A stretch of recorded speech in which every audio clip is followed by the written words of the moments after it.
काम करो ऐसा कि पहचान बन जाए, काम करो ऐसा कि पहचान बन जाए, चलो ऐसे कि निशान बन जाए।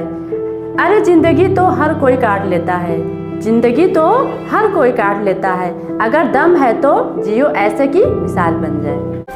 नमस्कार दोस्तों, मैं कविता मौर्य, स्वागत है आपका सीबीएसई स्टडी पॉइंट में। आइए हम पढ़ते हैं। आज किसके बारे में पढ़ेंगे? सेल्स के बारे में, जो क्लास 9th का फर्स्ट चैप्टर है सेल्स। आज हम उसके बारे में, सेल्स के बारे में पढ़ेंगे। देखिए, सबसे पहले सेल्स के बारे में थोड़ा सा बता देना चाहती हूँ कि सेल्स होता क्या है। आप सबको पता है कि जो ह्यूमन होता है, जो मानव होता है, वो मल्टी सेलुलर होता है, यानी बहुकोशिकीय होता है। और जो अदर माइक्रो ऑर्गेनिज्म होते हैं जैसे अमीबा, पैरामीशियम, ये क्या होते हैं? यूनिसेलुलर होते हैं। क्या होते हैं? यूनिसेलुलर होते हैं, मतलब एक कोशिकीय। इनका जो बॉडी होता है, इनका शरीर होता है, सिर्फ एक कोशिका से बना होता है। लेकिन जो हमारा शरीर है, क्या वो एक कोशिका से बना है? नहीं, हमारा शरीर जो है बहुकोशिका से बना है, यानी बहुत सारी कोशिकाओं से हमारी बॉडी का फॉर्मेशन हुआ है, निर्माण हुआ है। जैसा कि जानते हैं कि हमारा जो कोशिका होता है, कोशिका से group of cell is called tissue, यानी कोशिकाओं का जो समूह होता है वो क्या कहलाता है? ऊतक। ठीक है, टिश्यू को क्या बोलते हैं? ऊतक। और ऊतकों के समूह को हम क्या बोलते हैं? क्या बोलते हैं बेटा? अंग बोलते हैं। और जब अंगों का जब फॉर्मेशन हो जाएगा तब क्या बन जाता है? अंग तंत्र। तो यही है सेल्स के बारे में हम पढ़ेंगे। जो आइए सबसे पहले इसकी हम परिभाषा पढ़ते हैं।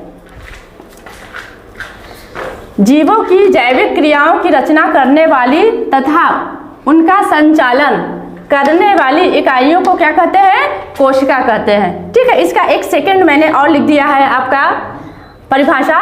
सभी जीवधारियों का शरीर छोटे छोटे कोष्ठों से मिलकर बना होता है। इन कोष्ठों को क्या कहते हैं बेटा? कोशिका कहते हैं। क्या कहते हैं? कोशिका। देखिए, कोशिका शब्द की उत्पत्ति लैटिन भाषा के सेलुला शब्द से हुई। कोशिका की उत्पत्ति कहाँ से हुई? लैटिन भाषा के सेलुला शब्द से हुई, जिसका अर्थ है एक कोष्ठक या एक कमरा। जिसका अर्थ क्या होता है बेटा? एक कोष्ठक या फिर एक कमरा। ठीक है, तो आइए देखते हैं। जैसा कि हम जानते हैं कि कुछ सूक्ष्म जो जीव होते हैं उनको छोड़कर बाकी सब में सेल्स पाया जाता है। क्या होता है? सब में सेल्स पाया जाता है। हमारे संसार में भिन्न भिन्न प्रकार के जानवर हैं जिनका आकार अलग होता है, लेकिन उनमें क्या होता है? उनके शरीर में बहुत छोटी छोटी इकाइयाँ पाई जाती हैं, मौलिक इकाइयाँ पाई जाती हैं। कैसी इकाइयाँ पाई जाती हैं? मौलिक इकाइयाँ पाई जाती हैं। और सेल्स का यही है कि सेल्स से हमारे बॉडी का फॉर्मेशन, निर्माण होता है।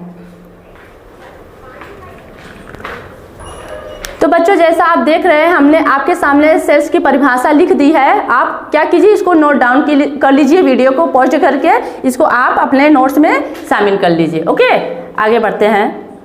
अब हो जाएगा ना थोड़ा सा। तो आइए दोस्तों, हम आगे देखते हैं कोशिका की खोज के बारे में। वैसे तो कोशिका की खोज जाने कितने वैज्ञानिकों ने किया है, लेकिन हम कुछ वैज्ञानिकों को बताते हैं जो वेरी इंपॉर्टेंट हैं। सबसे पहले हम देखते हैं, इंग्लैंड के वैज्ञानिक रॉबर्ट हुक ने सन 1665 ईस्वी में कार्क की एक पतली काट का सूक्ष्मदर्शी द्वारा अध्ययन किया। कहने का मतलब ये है, इंग्लैंड के एक वैज्ञानिक थे जिनका नाम था रॉबर्ट हुक। सन 1665 ईस्वी में उन्होंने क्या किया? एक कार्क लिया, यानी एक लकड़ी लिया, उस लकड़ी का एक पतला सा टुकड़ा निकाला, यानी लकड़ी को पतले टुकड़े में काट के अलग किया। और सबसे पहले कोशिका का वर्णन उन्होंने ही किया था। जो रॉबर्ट हुक वैज्ञानिक थे, उन्होंने क्या किया था? कोशिका का सबसे पहले वर्णन उन्होंने ही किया था। आगे देखते हैं, इन्होंने कार्क की मृत कोशिकाओं का अध्ययन किया। जो लकड़ी को उन्होंने काटा था तो उस पर क्या किया? कोशिका तो उन्होंने देखा, लेकिन जो कोशिका देखा वो किस तरह की कोशिका थी? वो डेड सेल थे, यानी मरी हुई कोशिकाएं थी। आगे देखिए यहाँ पे, आइए हम देखते हैं यहाँ फिगर।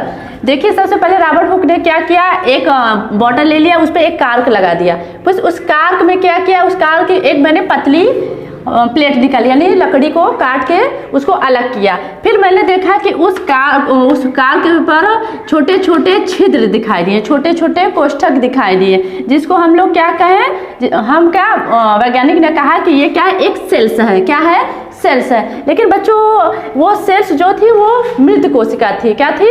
मृत कोशिका थी। उन्होंने जीवित कोशिका का खोज नहीं किया था। जो हमारे वैज्ञानिक रॉबर्ट हुक है, सन 1665 में मरी हुई कोशिकाओं का अध्ययन किया था। किस पे? कार्प पे। किस पे? कार्प पे। ठीक है। अब आइए उसके बाद दूसरा नंबर आता है दूसरे वैज्ञानिक लीवेनहॉक। किसका? लीवेनहॉक। लीवेनहॉक ने सन 1674 ईस्वी में यूनिसेलुलर प्लांट, यानी दूसरे वैज्ञानिक थे लीवेनहॉक। इन्होंने 1674 में यूनिसेलुलर यानी एक कोशिकीय पौधों पर, जानवरों पर, वो एक कोशिका होनी चाहिए, यानी मल्टी सेलुलर नहीं होने चाहिए। यूनिसेलुलर पौधे हो गए, जानवर हो गए, और आपके बैक्टीरिया यानी कोशिका आपका बैक्टीरिया जीवाणु हो गया, डायटम्स हो गया, रुधिर ब्लड हो गया, खून हो गया, कोशिकाओं सेल्स हो गया, और शुक्राणु का सूक्ष्मदर्शी द्वारा अध्ययन किया। इन्होंने पहली बार बैक्टीरिया के रूप में मुक्त सेल की खोज की थी। इन्होंने क्या किया? आपका रुधिर हो गया, और आपका क्या हो गया? शुक्राणु हो गया, प्लांट हो गया, एनिमल हो गया, ये सब यूनिसेलुलर थे, तो उन्हीं पर इसने खोज किया, इन्होंने खोज किया। देखिए, सूक्ष्मदर्शी द्वारा अध्ययन किया। इन्होंने पहली बार बैक्टीरिया के रूप में मुक्त सेल की खोज की थी। इसके बाद मार्सिलो, मेलपिगी और नेहमिया ग्रयू के अनेक पादप कोशिकाओं का अध्ययन भी किया। इस प्रकार हमने देखा बच्चों कि बहुत सारे वैज्ञानिक आए, जिन्होंने किसी ने मृत कोशिकाओं की खोज की, तो किसी ने जीवित कोशिकाओं की खोज की। इस प्रकार से क्रम बाय क्रम लोगों ने क्या किया? वैज्ञानिकों ने कोशिकाओं की खोज की। तो जैसा कि बच्चों हम लोगों ने देखा, कोशिका की खोज रॉबर्ट हुक ने, वैज्ञानिक ने किया था। इंग्लैंड के रहने वाले थे। उन्होंने कार्क के प्लेट पे सेल्स की खोज की, जो कि मृत कोशिका थी, यानी मरी हुई कोशिका थी। उस पर इन्होंने उसका वर्णन किया। ठीक है। उसके बाद दूसरे वैज्ञानिक लीवेनहॉक थे। लीवेनहॉक वैज्ञानिक भी क्या किए कि जो यूनिसेलुलर प्लांट, एनिमल, बैक्टीरिया और डायटम्स, रुधिर से शुक्राणु जितने भी आपके आए हैं, सब में क्या क्या इन्होंने सब पे खोज की। और ये सब क्या थे? जीवित कोशिका थे। क्या थे? जीवित कोशिका थे। लीवेनहॉक ने जीवित कोशिकाओं पे खोज की, और रॉबर्ट हुक ने मृत कोशिकाओं पे खोज की। इस तरीके से हम कुछ और वैज्ञानिकों का नाम लिखे हैं। अब बच्चों आप इसको स्क्रीनशॉट दे दीजिए और पोस्ट करके देख लीजिएगा। अब आइए आगे देखते हैं।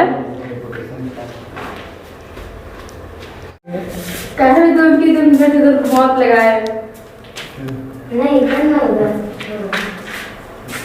आइए तब हम बच्चों देखते हैं आगे कोशिका किससे बनी होती है। आइए हम इसके बारे में जानते हैं। सबसे पहले इसकी परिभाषा देखते हैं क्या है। प्रत्येक कोशिका के चारों ओर एक पतली, लचीली और अर्धपारगम कला होती है, जिसे प्लाज्मा झिल्ली कहते हैं। आइए हम कुछ डायग्राम बना दिए हैं। प्लांट सेल का मैंने डायग्राम बना दिया है, और इस साइड एनिमल सेल का डायग्राम मैंने बना दिया है। तो मैं दोनों में दिखाऊंगी कि आपका जो प्लाज्मा झिल्ली है वो क्या है। सबसे पहले ये प्लांट सेल का एक सेल है, तो इसमें दिखाया गया है कि जो प्लांट का जो सेल होता है, तो वो देखिए कई इसमें डिवाइडिंग है। सबसे पहला इसमें क्या है आपका? ये वाला पार्ट कोशिका भित्ति है, और दूसरा वाला ये जो है ये प्लाज्मा झिल्ली। जो प्लांट सेल होता है उसमें प्लाज्मा झिल्ली प्रेजेंट होता है। जो प्लांट सेल है उसमें प्लाज्मा झिल्ली पाया जाता है। लेकिन आप ये वाला फिगर देखिए जो एनिमल सेल का है, इस सेल में आपका ये कोशिका भित्ति नहीं पाई जाती है। डायरेक्ट क्या पाया जाता है? प्लाज्मा झिल्ली पाई जाती है। इसमें आपका कोशिका भित्ति नहीं पाई जाती है। तो इस प्रकार हम देख सकते हैं कि जो कोशिका होती है उसको अगर हम सूक्ष्मदर्शी की सहायता से देखेंगे, इलेक्ट्रिक सूक्ष्मदर्शी की सहायता से देखेंगे, तो उसमें 3 प्रकार के गुण होते हैं। क्या क्या गुण होते हैं उसमें प्लाज्मा झिल्ली पाया जाता है, केंद्रक पाया जाता है, और कोशिका द्रव्य पाया जाता है। इन तीनों चीज़ों की वजह से कोशिका में क्या होता है? एक्टिविटी होती है, उसमें क्रियाविधि होती है, उसमें बदलाव, रख रखाव कोशिकाओं में हमेशा बनता रहता है। तो इस प्रकार बच्चों हमने देखा कि जो प्लांट में जो सेल होते हैं, एनिमल सेल होते हैं, वो क्या करते हैं? प्लांट की कोशिकाओं को प्रोटेक्ट करते हैं, सुरक्षा प्रदान करते हैं। तो मैंने यहाँ पे सब डायग्राम बना दिया है, लिख भी दिया गया है। और आप इसको लिख लीजिए, वीडियो पोस्ट करके देख लीजिएगा। और नेक्स्ट अगला मैं पढ़ाऊँगी नेक्स्ट वीडियो में, तो आप इसको चैनल को सब्सक्राइब कर लीजिए और शेयर कर दीजिए। जो बच्चे इसको देख लेंगे उनको भी पढ़ने में थोड़ा हेल्प हो जाएगा। Okay, thank you so much.